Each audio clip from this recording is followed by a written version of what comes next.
பிரைஸ்லாம். இன்று நாம் தியானத்துக்காக எடுத்துக்கொள்கிற வேத பகுதி எஸ்ஐயா 2:5 படிப்போம். எஸ்ஐயா 2:5.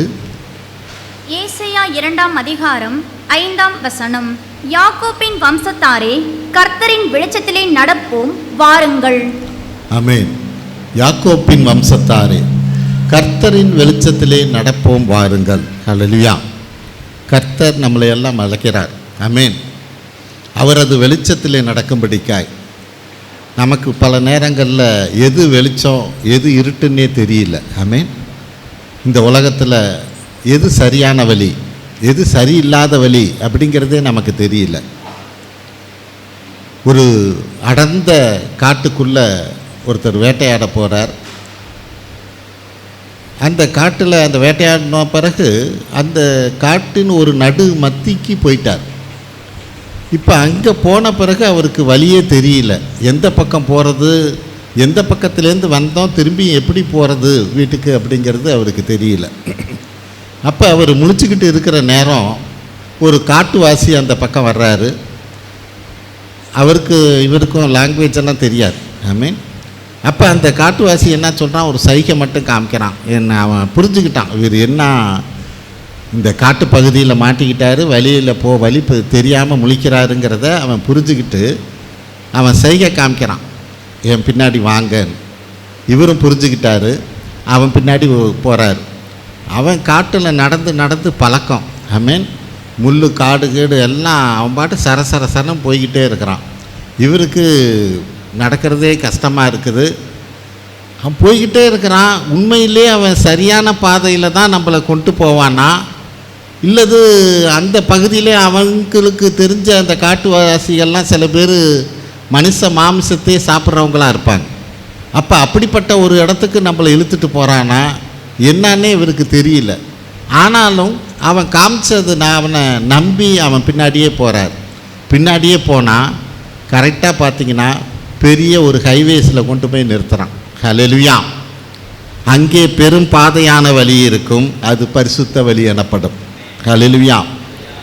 தேவன் நம்மளை அழைக்கிற போது அவர் என்ன காரியத்துக்கு அழைக்கிறார், எதுக்கு அழைக்கிறார், என்ன சொல்ல விரும்புகிறார், ஹல்லேலூயா, இதை நம்ம புரிஞ்சவங்களா அறிஞ்சவங்களா அந்த வழியில் நம்ம நடக்கிற போது நிச்சயமாக அந்த பாதை நமக்கு பரலோகத்துக்கு கொண்டு போவதாக இருக்கும். ஆமீன்.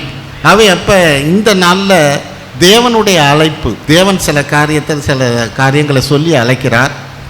நம்ம அந்த காரியத்தை தான் நம்ம பார்க்க இருக்கிறோம். மத்தேயு முதலாவது காரியம் மத்தேயு 11:28-29 படிப்போம். மத்தேயு 11:28-29.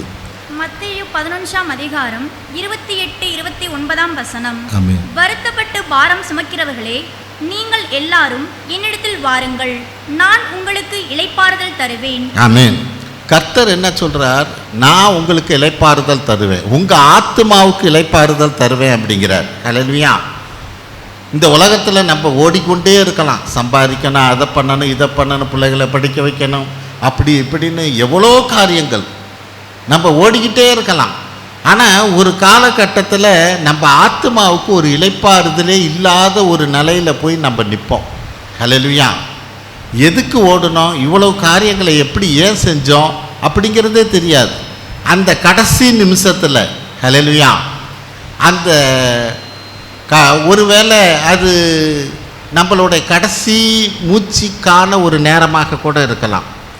அந்த நேரத்தில் நம்ம யோசித்து பார்த்து பிரயோஜனமே இல்லை. ஹல்லேலூயா. நம்மளுடைய ஆத்மாவுக்கு இளைப்பாறுதல் வேணுமே. ஹல்லேலூயா. இங்கே ஓடிக்கிட்டே இருக்கலாம், மற்ற காரியங்களை செஞ்சுக்கிட்டே இருக்கலாம். ஆத்மாவுக்குன்னு ஒரு இடம் இருக்குது. அந்த இளைப்பாறுதலை இங்கே ருசிக்கிறவங்களாக இருந்தால் தான் நம்ம அங்கே போய் ருசிக்க முடியும். ஆமென்.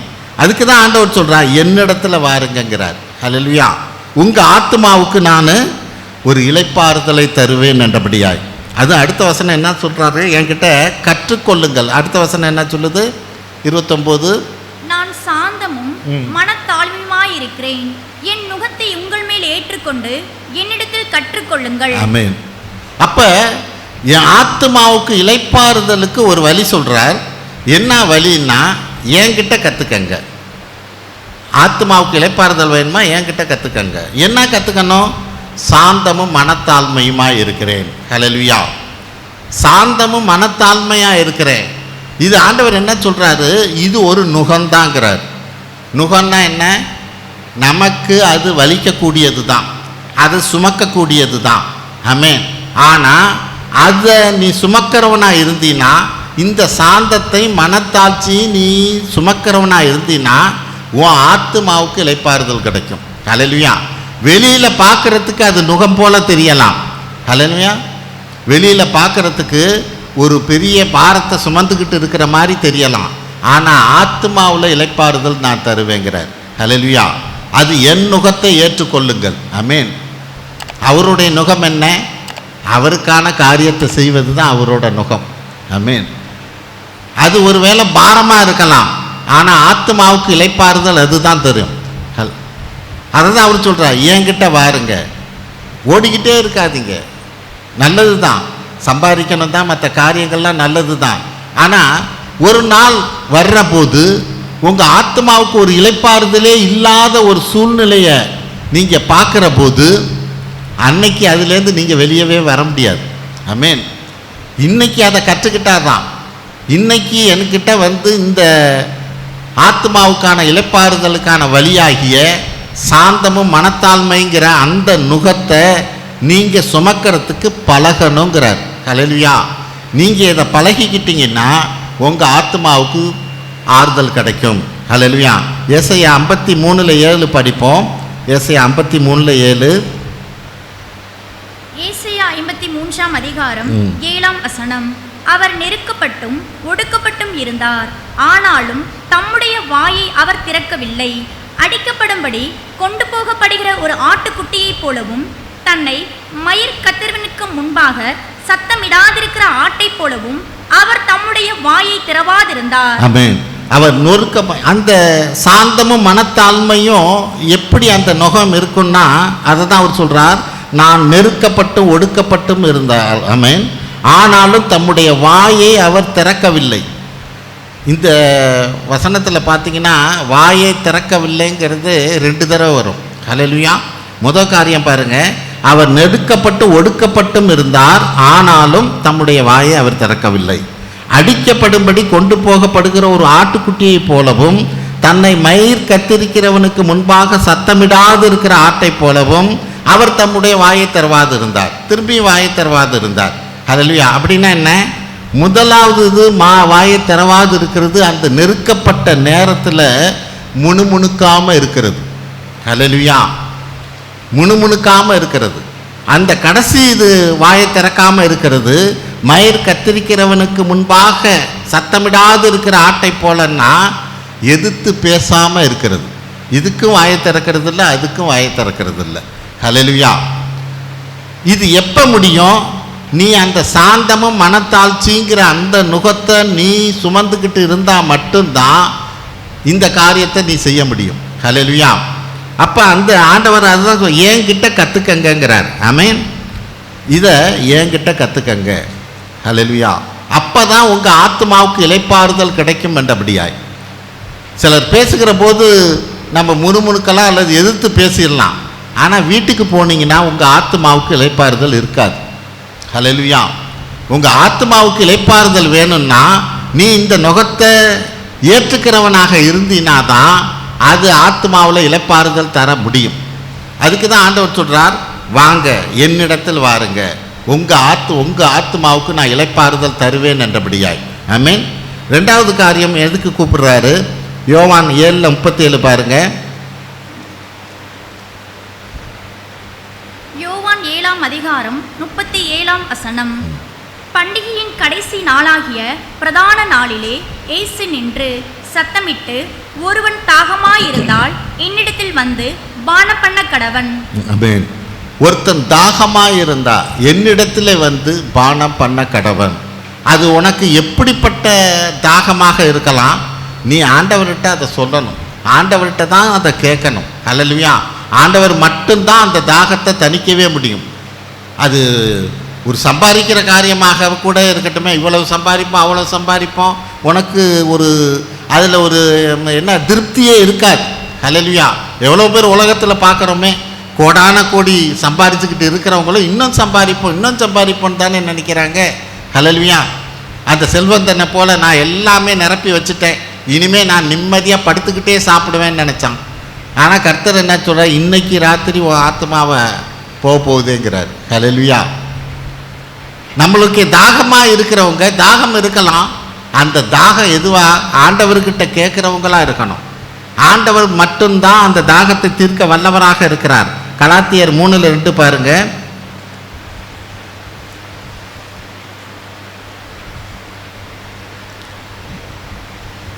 கலாத்தியர் 3ஆம் அதிகாரம் 8ஆம் வசனம். 2ஆம் வசனம்.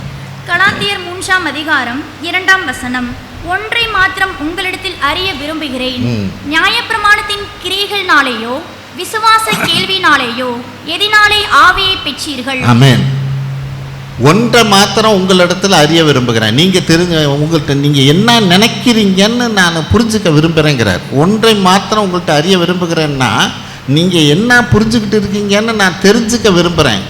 நியாயப்பிரமாணத்தின் கிரியையினாலா விசுவாச கேள்வியினாலேயோ எதனால் ஆவியை பெற்றீங்க?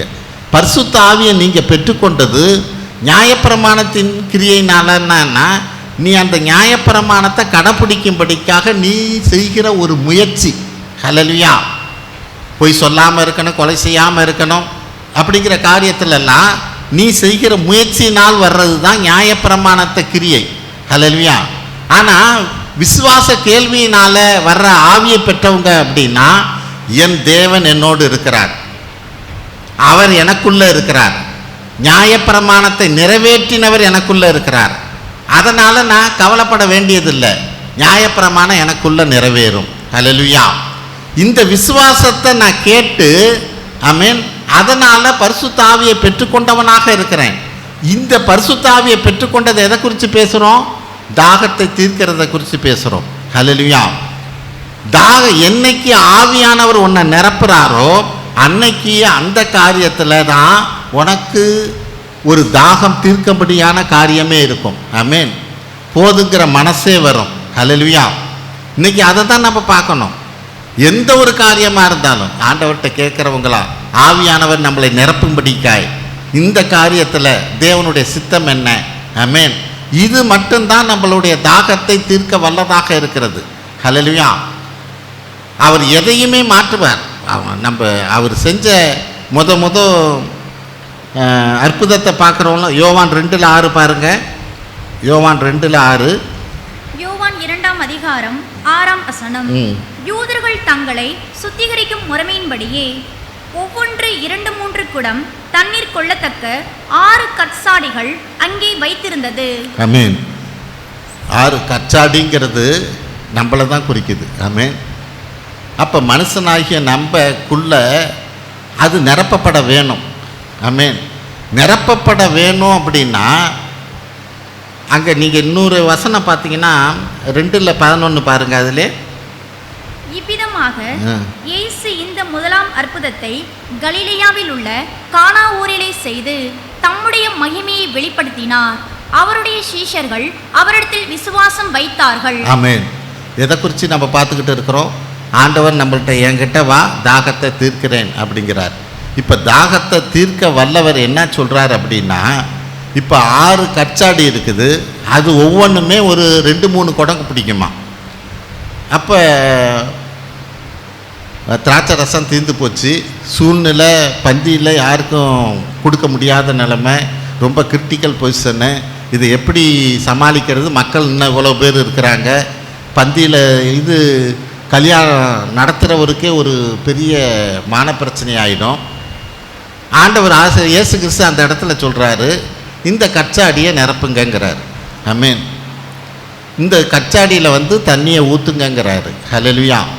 இப்போ அங்கே வசனம் என்ன சொல்லிடுச்சு? அவர் செஞ்ச முதல் அற்புதம்னு. அப்போன்னா இங்கே வேலை செய்கிறவனுங்க இவர் எதுக்கு கற்சாடியில் தண்ணியை நிரப்ப சொல்கிறாரு அப்படின்னு இவன் யோசிப்பான். முன்னாடி லாசரை உயிரோடு எழுப்பின ஒரு காரியமோ அல்லது வேறு காரியமோ முன்னாடி நடந்துருந்துன்னு வைங்க, சரி இவர் பெரிய ஒரு அற்புதத்தை செய்வார்னு சொல்லி ஒரு விசுவாசத்தில் இவனுங்க கொண்டு தண்ணியை ஊற்றலாம். இது முதன் அற்புதம். இதுவரையிலும் இவர் எதுவுமே செய்யாது இருக்கிற போது இன்னைக்கு கச்சாடியில் வந்து தண்ணியை ஊற்றுங்கிறாரு. அது ஒரு குடம் இல்லை, 2 குடம் இல்லை, ஒவ்வொன்றுமே 3 குடத்துக்கு மேலே பிடிக்கும். ஆமென். அப்போ 3 குடத்துக்கு மேலே தண்ணி பிடிக்கும்னா அவன் இன்னைக்கு இருக்கிற மாதிரி நம்ம டேப்பில் திறந்து விட்டு ஒரு குடத்தை பிடிச்சிட்டு வந்து ஊற்றுறது இல்லை. அத்தனைக்கும் போய் இவன் கேணியில் இறைக்கணும். கேணியில் இறைச்சி இத்தனை 6னாக்கா 3 18 குடம் கொண்டு வரணும். ஆமென். 18 குடம் தண்ணி வரணும், கேணியில் இறைச்சி கொண்டு வரணும். இவர் எதுக்கு ஒரு முட்டாள்தனமாக பேசுகிறாரா, ஏன் இந்த இதை நினைக்க சொல்கிறாரு, அது என்ன அப்படியா அவங்கெல்லாம் யோசிக்கவே இல்லை. அல்லையா? ஆனால் அந்த காரியத்தை அவங்க செய்கிற போது ஆண்டவர் அந்த இடத்துல ஒரு அற்புதத்தை செய்கிறார். அல்லேலூயா. தேவன் நம்மளுடைய தாகத்தை தீர்க்க அவர் வல்லவர் என்கிறத நான் முதல்ல விசுவாசிக்கிறவனாக இருக்கணும். அவர் சொல்கிற காரியத்தை நான் செய்கிறவனாக இருக்கணும். ஆமென். நம்மளுடைய யோசனையும் அவரோட யோசனையும் வேற. அல்லேலூயா. உன் நினைவுகள் என் நினைவுகள் அல்லங்கிறார். ஆமென். அப்போ சில காரியங்களை நான் பார்க்குற போது இந்த காரியம்தான் என்னை ஆசீர்வதிக்குமா, என்னுடைய தேவையை சந்திக்குமா என்றபடியா நான் சந்தேகப்படுகிறவனாக இருக்கக்கூடாது. கர்த்தர் சொல்கிற காரியத்தை கர்த்தர் எப்படி சொல்லுவார்? உன் வேதத்தை வாசிக்கிற போதோ அல்லது மற்ற ஏதோ ஒரு காரியத்தின் வழியாக உனக்குள்ளே வரும். ஆமென். அதை நீ விசுவாசிக்கிறவனா, அதை நம்புகிறவனாக அதை இருந்தால் மட்டும்தான் கர்த்தர் அடுத்தது ஒரு அற்புதத்தை செய்ய முடியும். நீ தண்ணியை நிரப்புனாதான் அதை திராட்சை ரசமாக மாற்ற முடியும். ஹல்லேலூயா. யோர்தானில் காலை வச்சாதான் அதை 2ஆக பிரிக்க முடியும். ஹல்லேலூயா. கோலை நீட்டினாதான் செங்கடல் 2ஆக பிரிய முடியும். ஹல்லேலூயா. அப்போ நீ என்ன காரியத்தை செய்கிற? உன்னுடைய தாகம் தீர்க்கப்படணும்னா, உன்னுடைய தேவைகள் சந்திக்கப்படணும்னா கர்த்தர் என்ன சொன்னாரோ அந்த காரியத்தை நீ செய்கிறவனாக இருக்கணும். ஆமென். இன்னைக்கு அதுக்கு தான் ஆண்டவர் சொல்கிறார், உன் தாகத்தை நான் தீர்ப்பேன், என்கிட்ட வா. ஹல்லேலூயா. நான் சொல்கிறத செய். ஆமென். ஆனால் நமக்கு பல நேரங்களில் இது எப்படி என்னுடைய வாழ்க்கையில் என் தேவைகளை சந்திக்கும், என் பிரச்சனையை எப்படி தீர்க்க முடியும், தேவனுக்காக ஒரு ஊழியத்தையோ ஒரு காரியத்தையோ நான் செஞ்சேன், இது எனக்கு ஆசீர்வாதமாக இருக்குமா என்றபடியாக நான் யோசிக்கிறவனாக இருக்கிறேன். ஹல்லேலூயா. ஆனால் கர்த்தர் பெரிய காரியங்களை செய்ய வல்லவராக இருக்கிறார். ஆமென். நான் காலடி எடுத்து வச்சாதான், அவரோட அழைப்புக்கு நான் முன் வந்தாதான், ஆமென், அவர்கிட்ட போனாதான் இந்த காரியத்தை எல்லாம் செய்ய வல்லவராக இருக்கிறார். 3வது காரியம் மார்க் 1:17 படிப்போம். மார்க் 1:17 இயேசு அவர்களை நோக்கி, என் பின்னே வாருங்கள், உங்களை மனுஷரை பிடிக்கிறவர்களாக்குவேன் என்றார். ஆமென். ஒரு invitation is a call of service. ஒரு தேவனுக்காக ஊழியம் செய்யும்படிக்காக அழைக்கிறார்.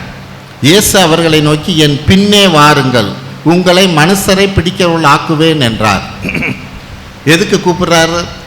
முதல் காரியம் நம்ம பார்த்தோம், அவர் கூப்பிடுறது நம்மளுடைய ஆத்மாவுக்கு இளைப்பாறுதல் தரும்படிக்காய். ஆமென். 2வது காரியம் என்ன பார்த்தோம்? நம்மளுடைய தாகத்தை, ஏதோ ஒரு தாகம், இதில் ஒரு நிறைவே இல்லை அப்படிங்கிறியா, அந்த தாகத்தை தீர்க்க அவர் என்கிட்ட வா அப்படிங்கிறார். 3வது காரியம் அவர் என்ன சொல்கிறார்? நீ என் பின்னே வாருங்கள், உங்களை மனுஷரை பிடிக்கிறவனாய் மாற்றுவேன்கிறார். அவருக்காக ஊழியம் செய்யும்படிக்காய் அழைக்கிறார். ஹல்லேலூயா. அப்போ இந்த காரியம் நான் முழு நேரமாக எல்லாத்தையும் வேலையை விட்டுட்டு அப்படியே உடனே வரணுமா? அது தேவனுக்கு சித்தமானா செய்யலாம். ஹல்லேலூயா. இல்லைனாலும் நீ இருக்கிற இடத்துல ஆண்டவரை பற்றி சொல்லணும். ஆமென். ஆண்டவருக்கான ஊழியத்தை செய்யணும். வாயை திறக்கணும். ஆண்டவராக இயேசு கிறிஸ்து உங்கள் பிரச்சனையை தீர்ப்பார் என்றபடியாய், அவர் ஆசீர்வதிக்க வல்லவர் என்றபடியாய். ஆமென். நம்ம அதை சொல்கிறவங்களாக இருக்கணும். பல நேரங்களில் இது நமக்கு மிக கடினமான ஒரு காரியமாக கூட இருக்கலாம். ஆமென். பழக பழக வரும். சில நேரங்களில் ஒரு பயமுறுத்துகிற காரியமாக கூட இருக்கலாம். ஹல்லேலூயா. நாங்கள் ஊழியத்து ஆரம்பத்தில் வர்ற போது பார்த்திங்கன்னா, அந்த கள்ளக்குடியில் ஒரு டேவிட்னு ஒரு பிரதர் இருந்தார். அவர் கொஞ்சம் வயிற்று வலி என்றபடியாக வந்தார். அவருக்காக ஜெபிச்ச அவங்க போயிட்டாங்க. ஆனால் அன்னைக்கு ராத்திரி பார்த்திங்கன்னா ஆண்டவர் காமிக்கிறார், அவர் வயிற்றில் பார்த்திங்கன்னா சின்ன சின்ன கட்டிகள் நிறையா இருக்கிறத காமிக்கிறார். அப்போ அடுத்த நாள் திரும்ப போய் அவங்கள்ட்ட சொல்கிறோம், இப்படி இருக்குது, நம்ம நீங்கள் நல்லா ட்ரீட்மெண்ட் எடுக்கணும், இது பண்ணணும் என்றபடியாக நாங்கள் சொல்கிறோம். அவங்களும் அதே மாதிரி சென்னைக்கு போகிறாங்க. ஒரு ஹாஸ்பிட்டலில் போய் அந்த டாக்டர் வந்து ஆமாம் ஏதோ கட்டி இருக்கிறது தெரியுது அப்படின்னு சொல்லி ஆப்ரேஷன் தியேட்டருக்கு வண்டியில் கொண்டு போகிறாங்க. போகிற நேரத்தில் அவர் இறந்து போயிட்டார். ஆப்ரேஷனும் பண்ணலை, உள்ளுக்குள்ளே கொண்டு போகிறப்பே இறந்து போயிட்டார். எங்களுக்கு செய்தி வருது. அப்போ எனக்கு ஒன்றும் புரியல. ஆண்டவர் ஒரு இதை காமிச்சார் அப்படின்னா அவர் அதை குணமாக்க வல்லவராச்சே, ஏன் அவர் இறந்து போகணும்? நம்ம போய் அங்கே ஜெபிச்சுட்டு வந்தோம், ஆனால் அவர் இறந்து போயிட்டாரு. கொஞ்சம் மனசுக்கு கஷ்டமாக தான் இருந்தது. அதுக்கப்புறம் பார்த்திங்கன்னா ஒரு நாள் நான் கம்பெனி குவார்ட்டர்ஸில் குடியிருந்தோம். அது எடுத்த மாதிரியில் கீழே ஒரு வீட்டில் ஒருத்தர் ரொம்ப உடம்பு சரியில்லை. அவருக்காக போய் ஜெபிப்போன்னு அங்கே போய் ஜெபித்தோம். ஜெபிச்சா அடுத்த நாள் அவர் இறந்து போயிட்டார்.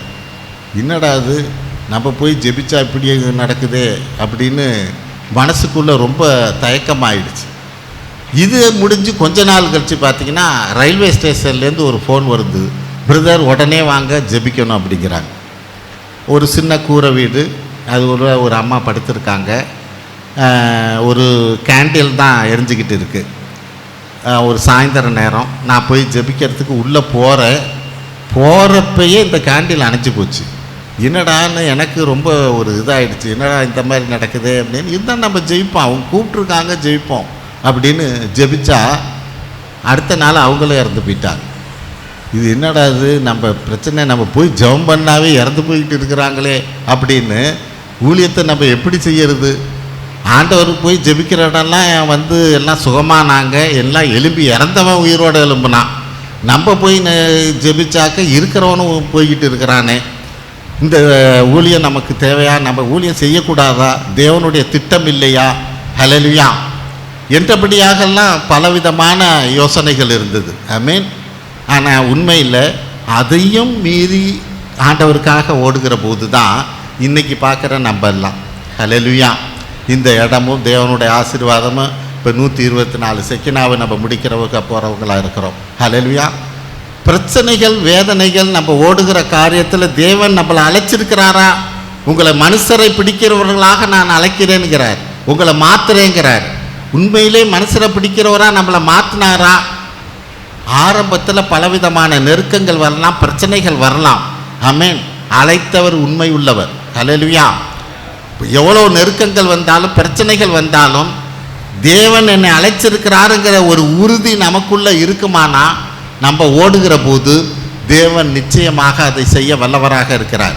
ஹல்லேலூயா. இப்போ கூட பலர் நினைக்கலாம், ஆஹா நல்ல வேலை பிரதர் சொல்லிட்டாரு, நம்ம கொஞ்சம் ஜாக்கிரதையாக இருந்துக்கணும் ஜெபிக்க கூப்பிட்றதுக்கு அப்படின்னு நினைக்கலாம். ஆமென். தேவன் சில நேரங்களில் சில காரியத்தை நம்ம வாழ்க்கையில் அனுமதிக்கிறவராகவே இருக்கிறார். ஹல்லேலூயா. அதை சோர்ந்து போகும்படிக்காக அல்ல, நாம் அதையும் மீறி பல நெருக்கங்கள் பிரச்சனைகள் மத்தியிலும் தான் நான் ஓடணும். ஆமென்.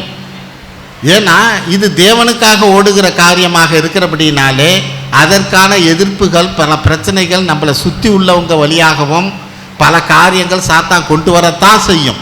ஹல்லேலூயா. அதையும் மீறி நான் ஓடுகிறவனாக இருக்கணும். ஆமென். தேவன் நம்மளை அழைத்து இருக்கிறார். நான்காவது காரியம் யோவான் 1:39 பாருங்க. யோவான் 1:39. யோவான் 1:39 அவர் வந்து பாருங்கள் என்றார். அவர்கள் வந்து அவர் தங்கியிருந்த இடத்தை கண்டு அன்றைய தினம் அவரிடத்தில் தங்கினார்கள். அப்பொழுது ஏறக்குறைய 10 மணி வேளையாயிருந்தது. ஆமென். அவர் வந்து பாருங்கள் என்றார். ஹல்லேலூயா. அவங்களுக்கெல்லாம் ஆச்சரியம். ஆண்டவர் செய்கிற அற்புதங்களை அதிசயங்களை பார்க்குற போது ஆச்சரியமாக இருக்குது. ஆண்டவரே நீங்கள் எங்கே தங்கி இருக்கிறீங்கன்னு கேட்குறாங்க. நீங்கள் வந்து பாருங்கள். ஹல்லேலூயா. அந்த ஒரு வார்த்தைக்கு அவங்க போய் ஆண்டவர் இயேசு கிறிஸ்து இருக்கிற இடத்த போய் பார்க்குறாங்க. ஆமென். அவரோட கூட தங்குறார்கள். வசனம் அதுதான் சொல்லுது. போய் பார்க்கறதுனா அவரோட கூட அங்கே தங்கியும் இருக்கிறார்கள். இப்போ இப்படி தங்கினபடினால தான் அந்த பேதுரு யோவான் இவங்கெல்லாம் ஆண்டவருக்குள்ள ஒரு பெரிய ஊழியக்காரராக மாற முடிஞ்சது. ஆமென். வேற எதையும் பார்க்கல, வந்து பாருங்கள்னு சொன்னது தான். அந்த வந்து பாருங்கள்னு ஆண்டவர் சொன்னதுக்கு நம்ம என்னமோ நினைக்கலாம் உடனே போயிட்டாங்க. நிச்சயமாக அவங்களுக்கு குடும்பம் இருந்திருக்கும், பிள்ளைங்க இருந்திருக்கும், ஆமென், ஒரு தொழில் இருந்திருக்கும். ஏன்னா மீன் பிடிக்கிறவர்கள். இதெல்லாம் விட்டுட்டு தான் வந்து பாருங்கள்னொன்னே ஆண்டவர் சொன்ன வார்த்தைக்கு கீழ்ப்படிஞ்சு அவங்க போய் பார்க்குற போது வரும் நாட்களிலே அவர்கள் பெரிய ஒரு அப்போஸ்தலர்களாக தேவன் உயர்த்துகிறார். ஹல்லேலூயா. அப்போ இன்னைக்கு சில காரியங்கள், சில வார்த்தைகள் தேவனுக்கிட்டேருந்து வருகிற போது அது சின்ன காரியமாக நம்ம நினைக்கக்கூடாது. ஆமென். அந்த அழைப்பு ஒரு சின்ன அழைப்பாக இருக்கவே இருக்காது. நான் அதை தொடர்கிற போது தான், நான் அதை பின் செல்லுகிற போது, அதை விசுவாசிக்கிற போது, அதை நம்புகிற போது மட்டும்தான் என்னை கொண்டு அவர் பெரிய காரியங்களை செய்யவே முடியும். லூக்கா 18:43 படிங்க. லூக்கா 18ஆம் அதிகாரம் 43ஆம் வசனம். படிங்க. உடனே அவன் பார்வையடைந்து தேவனை மகிமைப்படுத்திக் கொண்டே அவருக்கு பின் சென்றான். ஜனங்கள் எல்லாரும் அதை கண்டு தேவனை புகழ்ந்தார்கள். ஆமென். உடனே அவன் பார்வையடைந்து, என்ன பார்வையடைந்து? ஆவிக்குரிய பார்வையடைந்து. ஆமென். கண்ணு மட்டும் திறக்கல, அவனுக்கு ஆவிக்குரிய கண்ணும் திறக்கப்பட்டது. அப்ப அப்படி திறக்கப்பட்டவன் தேவனை மகிமை கொடுத்தி கொண்டே அவருக்கு பின் சென்றான். ஹல்லேலூயா. இன்னைக்கு நமக்கு பிரச்சனைக்கு நம்ம வந்திருக்கலாம். ஆமென். சில பிரச்சனைக்காக தேவனை தேடுகிறவர்களாக இருக்கலாம். அந்த பிரச்சனையை தேவன் சரி செய்கிற போது நான் அதுக்கு பின்பாக என்ன செய்கிறேன்? நான் ஆவிக்குரிய பார்வை அடைந்தவனாக அவரை பின்தொடர்கிறவனாக இருக்கிறேனா? ஆமென். அதுதான் தேவன் விரும்புகிறது. ஹல்லேலூயா. இன்னைக்கு தேவன் எல்லா ஆசீர்வாதத்தையும் எனக்கு கொடுத்துருக்கிறார். ஆமென். அப்போ எனக்கு ஆவிக்குரிய கண்கள் திறக்கப்பட்டதாக தேவன் தான் என்னை ஆசீர்வதித்திருக்கார் என்றபடியாய் அவருக்கு பின் செல்லும்படிக்கான என்ன காரியத்தை நான் செய்கிறவனாக இருக்கிறேன். ஆமென். நான் திரும்ப திரும்ப தான் சொல்கிறது, தேவனால் அழைக்கப்பட்டவர்கள் அப்படின்னா தேவன் ஒரு காரியத்தை உங்களுக்கு நிச்சயமாக வைத்திருப்பார். இன்னும் அதுக்கு அடுத்த படி மேலே போகணுன்னா, தேவனால் அபிஷேகம் பெற்றப்பட்டவன் அப்படின்னு நீ நினச்சின்னா தேவன் நிச்சயமாக ஒரு பெரிய காரியத்தை உனக்கு வைத்திருப்பார். அவர் அபிஷேகிப்பது சும்மா சாதாரணத்துக்காக அல்ல. நீங்கள் வேதத்தில் எங்கே எடுத்து பார்த்தாலும் அபிஷேகம் என்பது என்னன்னா தேவனுடைய ஊழியத்தை செய்யும்படிக்காய். ஆமென். அப்போ இன்னைக்கு நான் அபிஷேகம் பெற்றுக்கொண்டு இருக்கிறேன் அப்படின்னு சொன்னால் தேவனுடைய காரியத்தை நான் என்ன செய்கிறேங்கிறது தான் முக்கியம். அது மிக மிக முக்கியம். ஒருவேளை நான் இதுவரையில் அப்படி இல்லாது இருந்தால் ஆண்டவர்கிட்ட கேளுங்க. ஆமென். ஆண்டவரே, நான் என்ன காரியத்தை நான் செய்யணும் உங்களுக்காக? நீங்கள் என்ன அபிஷேகித்திருக்கீங்க. ஹல்லேலூயா. இந்த அபிஷேகத்தினால என்னக்காக, எதுக்காக இந்த அபிஷேகத்தை கொடுத்தீங்க? நான் என்ன காரியம் செய்யணும்? ஹல்லேலூயா. தேவன் நிச்சயமாக உங்களோட பேசுவார். உங்களை நோக்கி வர்ற காரியத்தை நீங்கள் அப்பமா எண்ணாதீங்க. ஆமென். அது சின்ன காரியமோ பெரிய காரியம், இன்னைக்கு காலடி எடுத்து வைங்க. தேவன் அதுக்கு அடுத்தது என்ன செய்யணும்னு அவர் நிச்சயமாக செய்வார். ஹல்லேலூயா. அப்போ இன்னைக்கு அவர் வந்து பாருங்கள் என்றபடியாய் நம்மளை அழைக்கிற போது இந்த வந்து பாருங்கள்ங்கிற இந்த வார்த்தையின் வழியாக வரலாம், ஒரு அபிஷேகத்தின் வழியாக வரலாம். ஹல்லேலூயா. அதை தான் நான் புரிஞ்சுக்கும்படியாக சொல்கிறேன். எதுக்காக அபிஷேகிக்கிறார்னா அவரை வந்து பாருங்கள் என்றபடியா. ஆமென். அப்போ நான் அந்த காரியத்துக்கு நான் இணங்குகிறவனாக, அதை கீழ்ப்படுகிறவனாக இருக்கிற போது தான் தேவனை மகிமைப்படுத்தி கொண்டே அவன் வந்தான் என்று வேதம் சொல்கிறது. தேவன் நம்மை கொண்டு மகிமைப்படுவார். ஹல்லேலூயா. எவர்களை முன்குறித்தாரோ அவர்களை அழைத்திருக்கிறார். எவர்களை அழைத்தாரோ அவர்களை நீதிமானாக்கி இருக்கிறார். எவர்களை நீதிமான ஆக்கினாரோ அவர்களை கொண்டு மகிமைப்படவும் இருக்கிறார். நம்மை கொண்டு மகிமைப்படுவார். மகிமைப்படும்படிக்காகவே நம்மளை நியமித்திருக்கிறார். அதுக்காகவே நம்மளை தெரிந்து கொண்டு இருக்கிறார். ஹல்லேலூயா. நிச்சயம் அதை செய்ய வல்லவராக இருக்கிறார். நம்ம அந்த கடைசி ஸ்டெப்பில் தான் வந்து நின்றுடுவோம். ஆமென். கடைசி ஸ்டெப்பில் நம்ம நிற்கக்கூடாது. ஹல்லேலூயா. தேவன் நம்மளை பயன்படுத்த விரும்புகிறவராக இருக்கிறார். நாம் நினைப்பதற்கு வேண்டுவதற்கு மேலாக செய்கிற தேவனாக அவர் இருக்கிறார். ஹல்லேலூயா. அவர் நிச்சயம் நம்ம தேவைகளையும் சந்திப்பார். ஆமென். நினைப்பதற்கு மேலாக ஆசீர்வதிக்கிறவர். ஐந்தாவது காரியம், எதுக்கு நம்மளை அழைக்கிறார்? மார்க் 6:31 பாருங்க.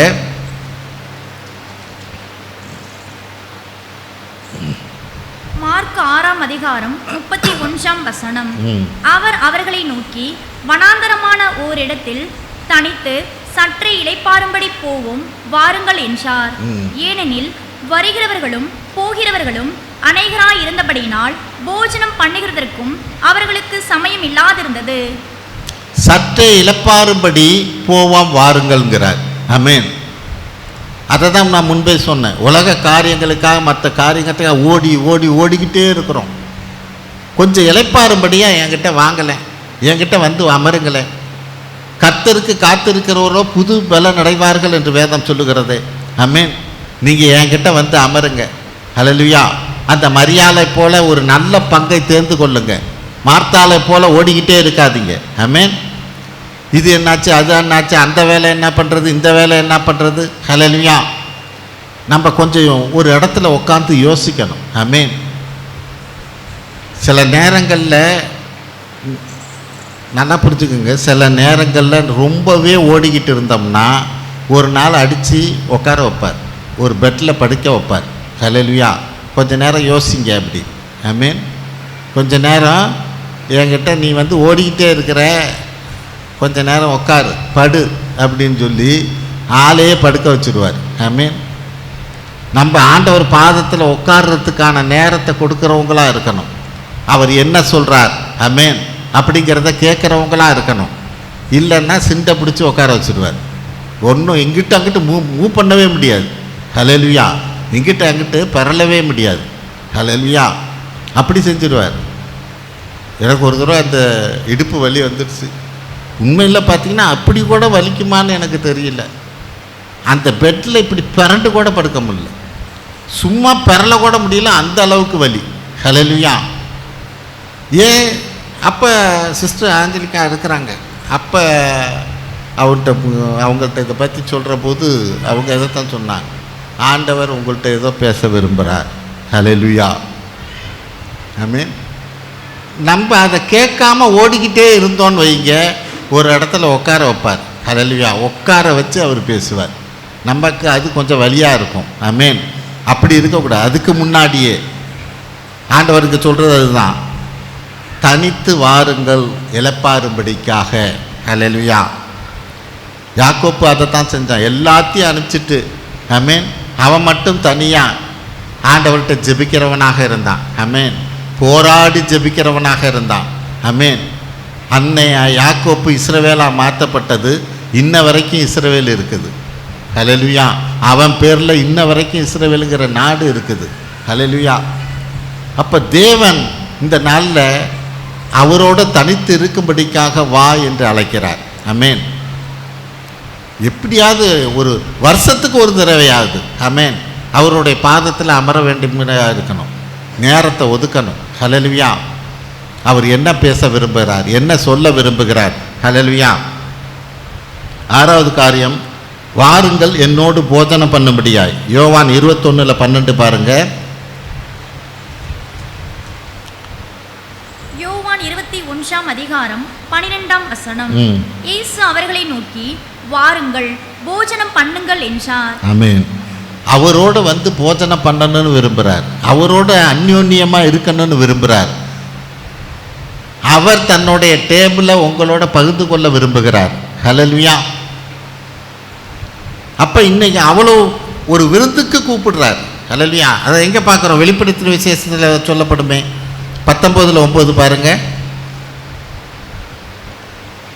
வெளிப்படுத்தின விசேஷம் 19:9 பின்னும் அவன் என்னை நோக்கி, ஆட்டுக்குட்டியானவரின் கல்யாண விருந்துக்கு அழைக்கப்பட்டவர்கள் பாக்கியவான்கள் என்று எழுது என்றான். மேலும் இவைகள் தேவனுடைய சத்தியமான வசனங்கள் என்று என்னுடனே சொன்னான். ஆமென். மேலும் தேவனுடைய சத்தியமான வசனங்கள் என்று சொன்னான். அது ஏன் அது ஒரு வரி வரணும்? நிச்சயமாக இது நடக்கும் என்றபடியாய்.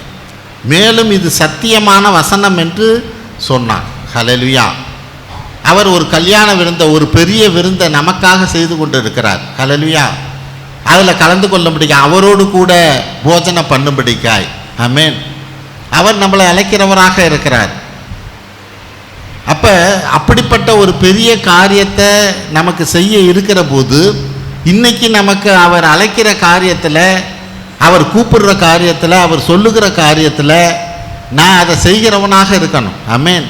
அப்போ தான் நான் கல்யாண விருந்தில் போய் கலந்து கொள்ளவே முடியும். வெளிப்படை விசேஷம் 3:20 படிங்க. 3:20.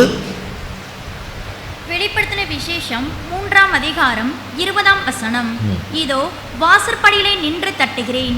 ஒருவன் என் சத்தத்தை கேட்டு கதவை திறந்தால் அவனிடத்தில் நான் பிரவேசித்து அவனுடனே போஜனம் பண்ணுவேன், அவனும் என்னோட போஜனம் பண்ணுவான். ஆமென். அவர் கதவை தட்டுறேங்கிறார். நான் உன் கூட வந்து போஜனம் பண்ணும்படிக்காக நான் கதவை தட்டுறேங்கிறார். ஹல்லேலூயா. அங்கே முன்னாடி வசனத்தில் அவர் ஒரு கல்யாண விருந்தே பண்ணிக்கிட்டு நம்மளுக்காக காத்துக்கிட்டு இருக்கிறார், அந்த விருந்தில் நம்ம கலந்து கொள்ளும்படிக்கா. இங்கே என்ன காரியம்? அவர் நம்ம வீட்டுக்கே வந்துட்டார். ஹல்லேலூயா. நம்ம வீட்டு கதவை தட்டுறார். நான் உன் கூட வந்து போஜனம் பண்ணணும் என்றபடியாய். ஆமென். நான் கதவை திறந்தாதான். ஹல்லேலூயா. நான் கதவை திறக்கணுமே. ஆண்டவராக இயேசு கிறிஸ்து நம்மோடு போஜனம் பண்ணும்படிக்காக நான் கதவை தட்டுறேன், கதவை தர அப்படிங்கிறார். அப்போ ஆண்டவராக இயேசு கிறிஸ்து நம்ம எப்படி வருவார்? ஆமென். அவர் ஏதாவது ஒரு காரியத்தை சொல்லும்படிக்காக வருவார். ஆமென். அப்போ அந்த காரியத்தை நான் கேட்டு கதவை திறந்தால் மட்டும்தான் அவர் என்னோடு கூட இருந்து போஜனம் பண்ணுகிற காரியமும் அங்கே நடக்கும். ஆமென். நான் கதவை திறக்கணும், ஆண்டவரே வாங்கன்னு சொல்லணும். ஹல்லேலூயா. நான் வரவேற்கிறவனாக இருக்கணும். பலருக்கு என்னன்னா, நான் வந்து ஒரு பெரிய ஒருத்தர் வராருன்னு வைங்க, நம்ம வீட்டுக்கு வரப்போகிறாருன்னா நம்ம அதுக்கான தயார் இருக்கணும். ஆமென். அவருக்கு ஒரு நல்ல ஒரு விருந்து கொடுக்கறதுக்கு நான் தயாராக இருக்கணும். பலருக்கு என்ன, அவங்கள வரவேற்கிறதுக்கோ அவங்கள நம்ம வீட்டில் வந்து விருந்து கொடுக்கறதுக்கோ அவங்க தயாராக இல்லை. ஹல்லேலூயா. ஏன்னா அவங்க வர்றேன்னு சொன்னாவே இவங்க கதவை பூட்டிட்டு வேற ஊருக்கு ஓடி போவாங்க. அவங்க வந்தால் சாப்பாடு போடணுமே, விருந்து வைக்கணுமேன்னு. அப்படி இல்லை. ஹல்லேலூயா. கர்த்தர் வர்றேன்னு சொல்லுகிற போது நான் அதுக்கு தயாராக இருக்கணும். ஹல்லேலூயா. தயாராக இருந்து கதவை திறந்து அவருக்கு விருந்து கொடுக்குறவனாக, அவரோட போஜனம் பண்ணுகிறவனாக நான் இருக்கணும். ஆமென். அதை தான் ஆண்டவர் இன்றைக்கு விரும்புகிறவராக இருக்கிறார். நான் உங்களோட வந்து போஜனம் பண்ண விரும்புகிறேன் என்றபடியாய். ஹல்லேலூயா. அதுக்கு எந்தெந்த விதத்துலலாம் நான் தயாராக இருக்கணுமோ அதிலெல்லாம் நான் தயாராக இருக்கிறவனாக இருக்கணும். ஆமென். கடைசியாக மார்க் 10:21. மார்க் 10ஆம் அதிகாரம் 21ஆம் வசனம். இயேசு அவனை பார்த்து அவனிடத்தில் அன்பு கூர்ந்து, உன்னிடத்தில் ஒரு குறைவு உண்டு, நீ போய் உனக்கு உண்டானவைகளை எல்லாம் விற்று தரித்திரருக்கு கொடு, அப்பொழுது பரலோகத்திலே உனக்கு பொக்கிஷம் உண்டாயிருக்கும், பின்பு சிலுவையை எடுத்துக்கொண்டு என்னை பின்பற்றி வா என்றார். சிலுவையை எடுத்துக்கொண்டு என் பின்னாடி வாங்கிறார். ஹல்லேலூயா. இதுவரையிலும் அவர் கூப்பிட்டது என்னை இளைப்பாரும்படியாக வாங்கினாரு, தாகமாக இருக்குதா என்கிட்ட வாங்கினாரு, ஊழியத்துக்கு வா அப்படின்னாரு, என்னோட போஜனம் பண்ண வாங்கினாரு, விருந்து சாப்பிட வாங்கினாரு. இதெல்லாம் பரவாயில்ல. இன்னைக்கு சிலுவையை சுமக்க வா அப்படிங்கிற போது இது மிக மிக கடினமான காரியம். ஆமென். மற்ற காரியம்லாம் நல்லா இருந்தது. கடைசியாக இவர் சிலுவையை சுமக்கிறதுக்கு வா அப்படின்னா இது ஒரு நல்ல காரியமா அப்படின்னு நமக்கு தோணுதா? ஹல்லேலூயா. கஷ்டங்களை, பிரச்சனைகளை, வேதனைகளை, சிலுவைங்கிறது என்ன அப்படின்னா முத தெரிஞ்சுக்கணும், தேவனுடைய சித்தம்தான் அவருடைய சிலுவை. ஹல்லேலூயா. இது சிம்பிளாக உங்களுக்கு புரிஞ்சுக்கிறதுக்கு சொல்கிறேன். தேவனுடைய சித்தம்தான் சிலுவை. நீ வேற சிலுவையெல்லாம் தூக்கிக்கிட்டு நான் சிலுவையை சுமந்துக்கிட்டு இருக்கிறேன்னு போய் சொல்லிக்கிட்டு இருக்கக்கூடாது. அந்த சிலுவையில் தேவனுடைய சித்தம் ஏதாவது மிங்கிள் ஆகியிருக்கான்னு பார்க்கணும். ஆமென். தேவனுடைய சித்தம், நீ சுமக்கிற சிலுவையில் தேவனுடைய சித்தம் ஏதாவது ஒரு விதத்தில் அந்த சிலுவையில் ஒரு பெயிண்ட் மாதிரியாவது அடிச்சிருக்கணும். ஆமென். அதுதான் தேவனுடைய சித்தம். அதே இல்லாமல் எல்லாமே உலக பிரகாரமான ஒரு சிலுவையை தூக்கிக்கிட்டு நான் சிலுவையை தூக்கிக்கிட்டு இருக்கேன்னு சொல்லக்கூடாது. ஆமென். இந்த சிலுவை சாத்தான் கொடுத்த சிலுவை. ஹல்லேலூயா. தேவன் கொடுத்த சிலுவை இல்லை. ஆமென். நீ எந்த சிலுவையை தூக்கிக்கிட்டு இருக்கிறன்னு நீ முதல்ல தெரிஞ்சுக்க. ஆமென். மார்க் 8:34 படிங்க. 38 பின்பு அவர் ஜனங்களையும் தம்முடைய சீஷர்களையும் தம்மிடத்தில் அழைத்து, ஒருவன் என் பின்னே வர விரும்பினால் அவன் தன்னைத்தான் வெறுத்து தன் சிலுவையை எடுத்துக்கொண்டு என்னை பின்பற்ற கடவன். ஆமென். தன்னைத்தான் வெறுத்து ஒருவன் என் பின்னே வர விரும்பினால் தன்னைத்தானே வெறுத்து தன் சிலுவையை எடுத்துக்கொண்டு என்னை பின்பற்ற கடவன். ஆமென். தன்னைத்தானே வெறுக்கணும், சிலுவையை எடுத்துக்கணும். அந்த சிலுவையை எடுத்துக்கிறது எப்படி? அவரை பின்பற்றுகிறதா இருக்கணும். ஹல்லேலூயா. அதுதான் சிலுவையை சுமக்கிறது. அவரை பின்பற்றுகிற ஒரு சிலுவையாக இருக்கணும். இதை தான் தேவன் விரும்புகிறார். அந்த சிலுவையை சுமக்கிறதுக்கு தான் ஆள் இல்லைங்கிறார். ஹல்லேலூயா. அந்த சீரேயனை உரிய சிமியோனை போல. ஆமென். ஏன் என்னுடைய சிலுவையை யார் பகிர்ந்துக்க விரும்புகிறார்கள்? ஆமென். அந்த சிமியோன் ஏதோ ரோட்டில் போனவன், ஆனாலும் அவன் ஆண்டவருடைய சிலுவையை அவரோட பகிர்ந்து கொண்டவனாக இருக்கிறான். அந்த சுமையை பகிர்ந்து கொண்டவனாக இருக்கிறான். ஹல்லேலூயா. பார்த்துக்கிட்டே ஓடுகிற ஆசாரியனை போல, லேவியரை போல நம்ம இருந்துடக்கூடாது. ஆமென். நான் அதை பகிர்ந்து கொள்ளணும்.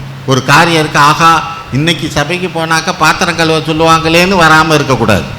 ஆமென். நான் அந்த சிலுவையை பகிர்ந்து கொள்கிறவனாக இருக்கணும். ஹல்லேலூயா. அதை தான் அங்கே சிமியோனை போல நம்ம இருக்கணும். ஆமென். அதுக்கு தான் அவர் அழைக்கிறார், வா என் பின்னாடி வா, சிலுவையை சுமக்கும்படிக்காக வாங்கிறார். ஆமென். நான் எதுக்கு பின்னாடி போகிறேன்?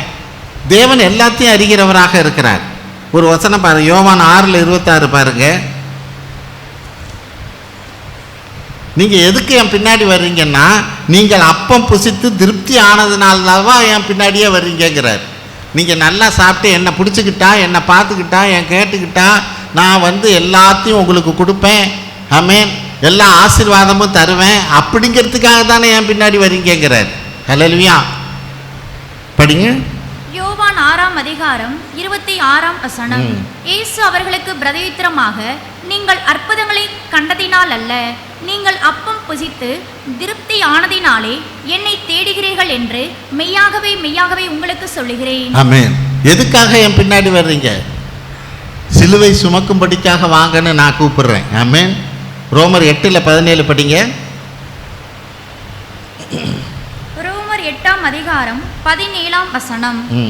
நாம் பிள்ளைகளானால் சுதந்திரரும் நாமே, தேவனுடைய சுதந்திரரும் கிறிஸ்துவுக்கு உடன் சுதந்திரருமாமே. கிறிஸ்துவுடனே கூட நாம் மகிமைப்படும்படிக்கு அவருடனே கூட பாடுபட்டால் அப்படி ஆகும். ஆமென். நாம் பிள்ளைகளானால் சுதந்திரருமாமே. உண்மையிலே பிள்ளைன்னாக்க தேவனுடைய காரியத்தில் நான் சுதந்திரமாக இருக்கேன். என்னால் அவருடைய ஆசீர்வாதத்தை சுதந்திரிக்க முடியும். தேவனுடைய சுதந்திரரும் கிறிஸ்துவுக்கு உடன் சுதந்திரமாக இருக்கிறேன்.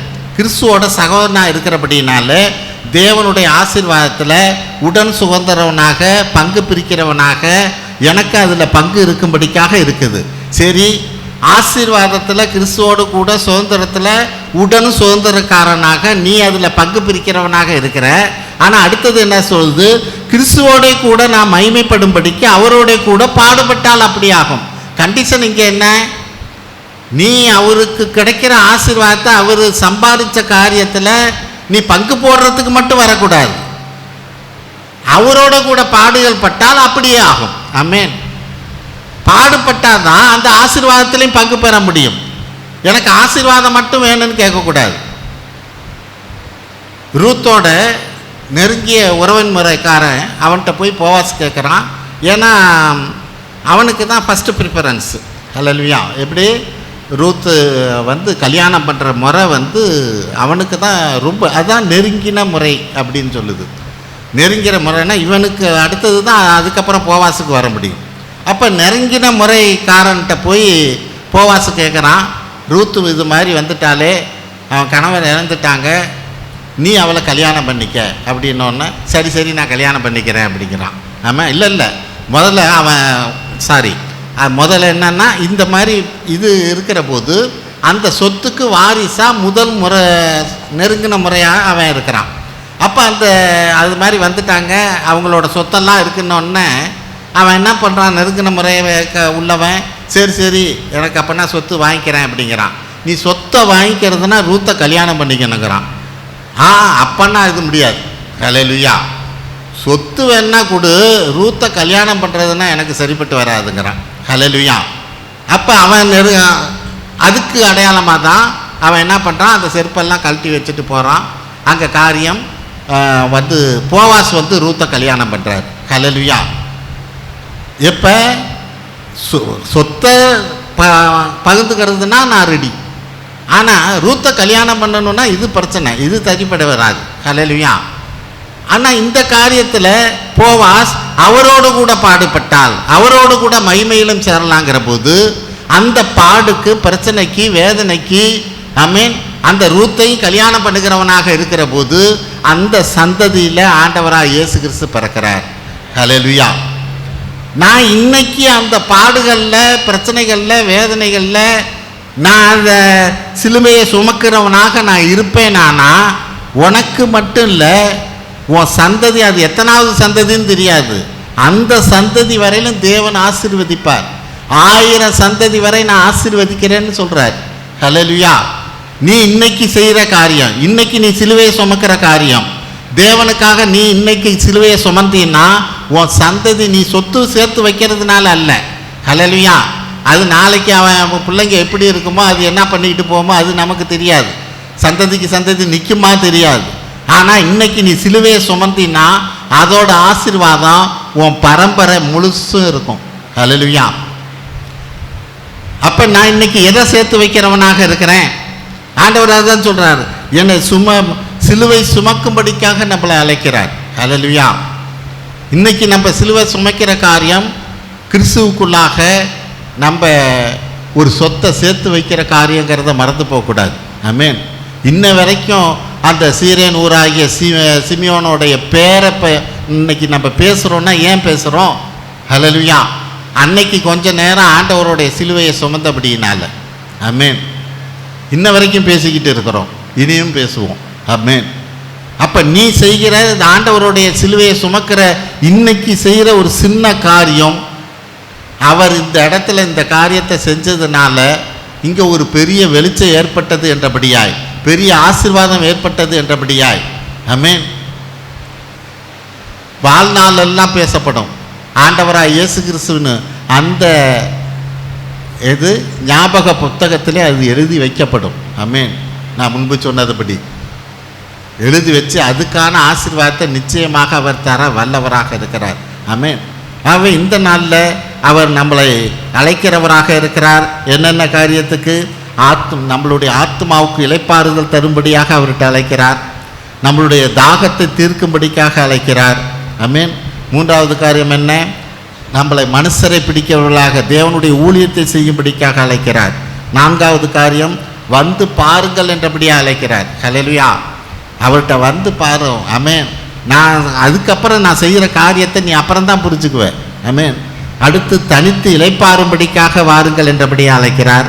6வது காரியம் என்னோட போஜனம் பண்ணும்படிக்காக வாருங்கள் என்றபடியாக அழைக்கிறார். கடைசியாக அவரது சிலுவையை சுமக்கும்படிக்காக அழைக்கிறார். ஆமென். ஆகவே இந்த நாளில் கர்த்தர் நம்மளை அழைக்கிறவராக இருக்கிறார். உங்களுக்கு எந்த அழைப்பை உங்களை நோக்கி வருகிறதோ, ஆமென், அந்த அழைப்புக்கு இன்னைக்கு நம்ம இணங்குகிறவர்களாக இருக்கிற போது, அதற்கு கீழ்ப்படுகிறவர்களாக இருக்கிற போது தேவன் பெரிய ஆசீர்வாதத்தை தர வல்லவர். ஆமென். ஜெபிப்போம். ஸ்தோத்திரம் ஆண்டவரே, உமது கிருபைக்காய் நாங்கள் நன்றி செலுத்துகிறோம். அப்பா, இந்த நாளிலும் நீர் எங்களை அழைக்கிற தேவனாக இருக்கிறீர். ஆண்டவரே, உமது அழைப்பை நாங்கள் உணர்ந்து கொண்டவர்களாக, அந்த சத்தத்தை கேட்டவர்களாக, இதோ நான் இருக்கிறேன் என்னை அனுப்பும் என்றபடியாய் ஆண்டவரே உமக்காக ஓடும்படியான கிருபை எங்களுக்கு தர வேண்டுமாய் ஜெபிக்கிறோம். இதற்கான ஆசீர்வாதத்தை நீர் எங்களுக்கு மட்டுமல்ல எங்கள் சந்ததிக்கே தர வல்லவராக இருக்கிறபடியினாலே உம்மை தோத்தரிக்கிறோம், துதிக்கிறோம், உமக்கு நன்றி செலுத்துகிறோம். எங்கள் ஆண்டவரும் மீட்பர் இரட்சகருமாய் இயேசு கிறிஸ்துவின் வழியாக எடுக்கிறோம் நல்ல பிதாவே.